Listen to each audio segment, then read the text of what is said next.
Russia is big, like really, really big.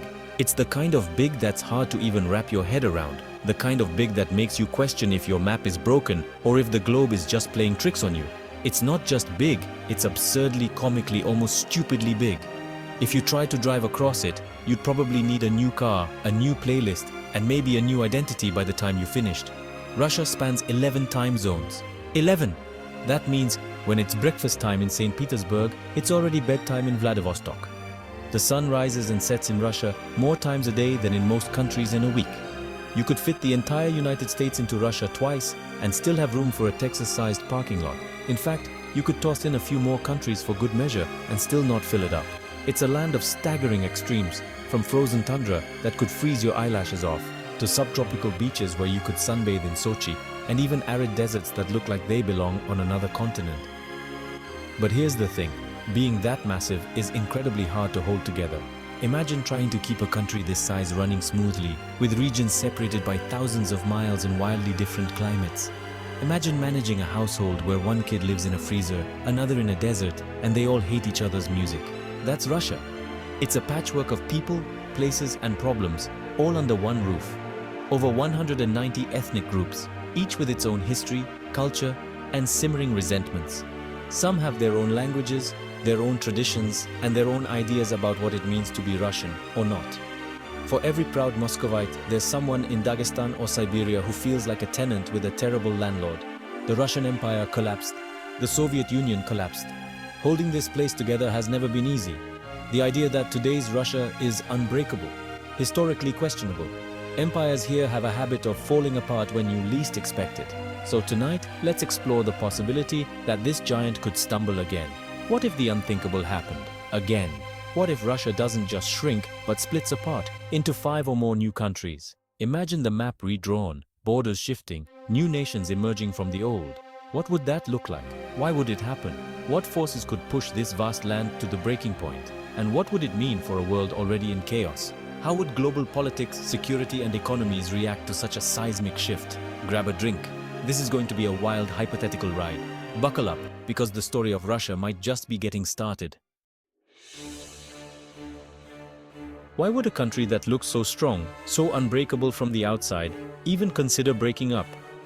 At first glance, Russia appears to be a fortress, its walls thick, its flag flying high over Moscow. But appearances can be deceiving. The real story starts at the top, with politics. Russia is run with an iron fist from Moscow, where power is concentrated in the hands of a few.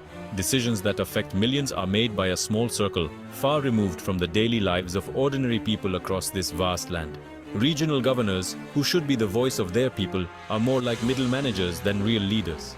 They answer to Moscow, not to their own regions, and their authority is tightly controlled. This top-down control breeds resentment, especially in ethnic republics like Tatarstan, Chechnya, and Tuva. These places have their own unique identities, histories, and dreams that often clash with Moscow's vision. These regions have their own languages and cultures, but Moscow's answer to autonomy is always a firm "niet." Requests for more self-rule are met with suspicion or outright denial, fueling frustration and a sense of injustice. The cultural divide is massive.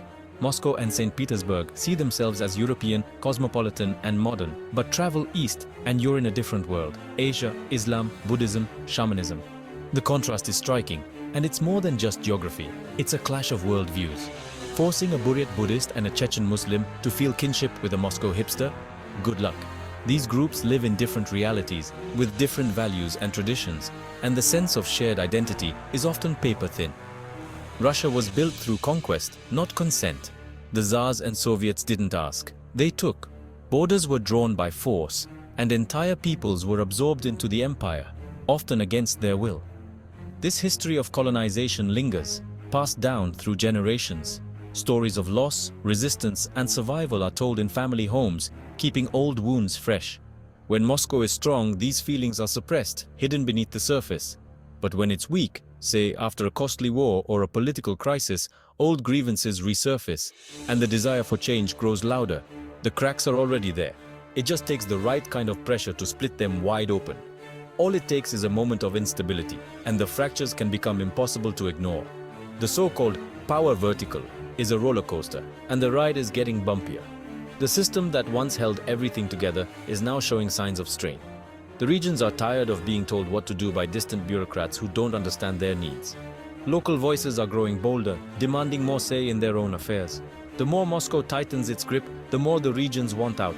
Attempts to centralize power only fuel the desire for independence and self-determination. The seeds of separation are already planted. They're quietly taking root, waiting for the right conditions to grow. All it takes is a little instability, a political crisis, an economic downturn, or a spark of unrest for these seeds to sprout into something much bigger. Russia's unity is more fragile than it looks. Beneath the surface, the foundation is already cracking, and the future is anything but certain. Politics is one thing, but money is another.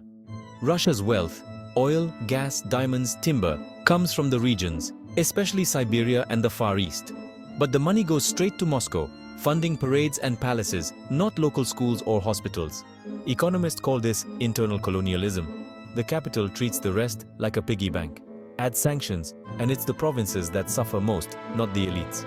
People in Siberia see their resources leaving and wonder, where's our cut? As Moscow's grip weakens, regional leaders start thinking, maybe we'd be better off keeping this oil money for ourselves.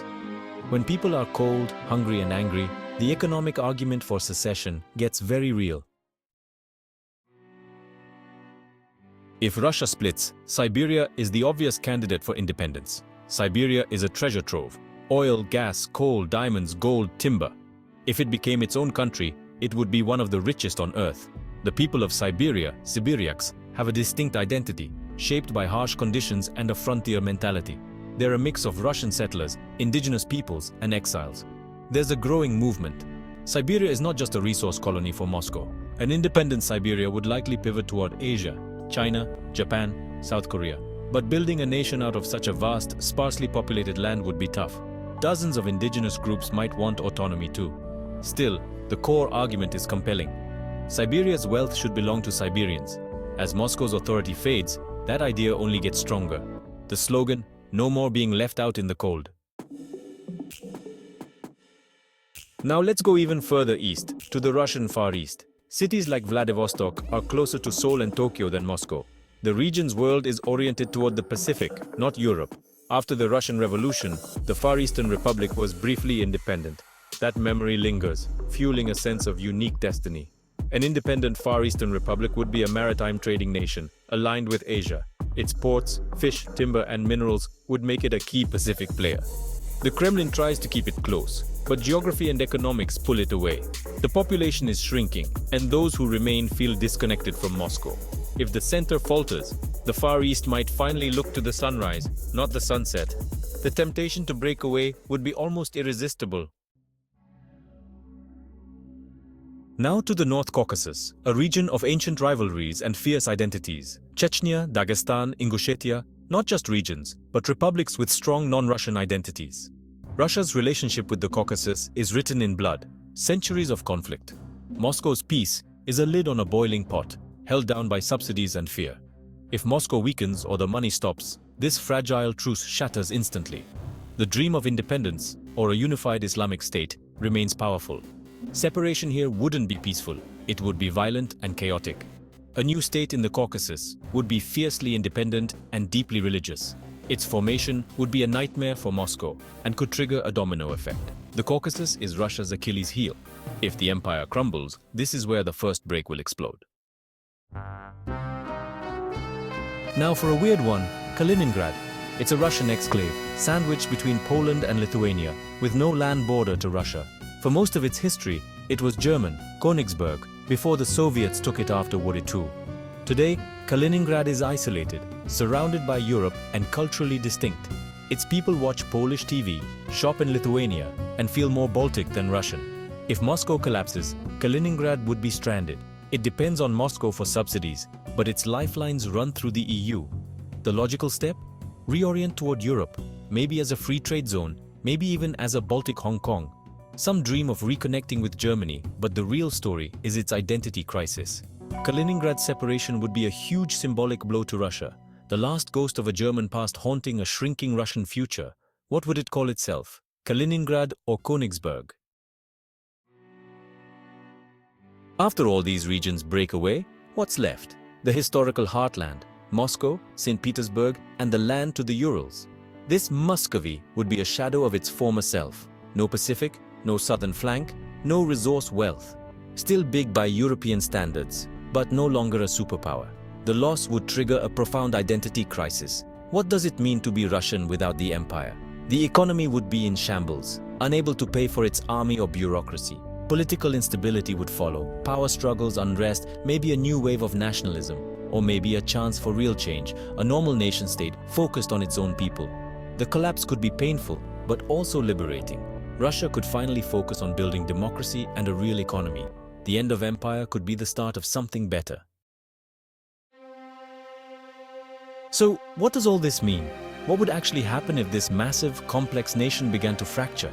The breakup of Russia is still hypothetical, but it's a scenario rooted in real, deep problems that have been simmering for decades. The country's enormous size, incredible diversity, long colonial history, and an unbalanced, resource-dependent economy are all powerful forces pulling it apart, creating tension beneath the surface.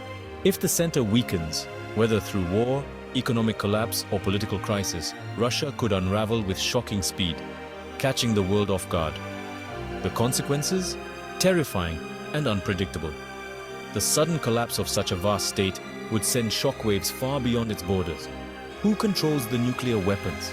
That's the scariest question in global security, and one that keeps world leaders up at night.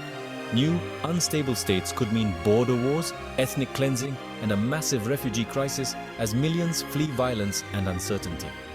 For ordinary Russians, it would be a time of turmoil and uncertainty, but also, perhaps, a moment of opportunity to shape a new future. For some, it would feel like the end of greatness. For others, it could be the long-awaited liberation from centuries of control. The birth of new nations is always painful, but it can also lead to something better, new beginnings, new identities, and new hope. Ultimately, the future of Russia is in its people's hands.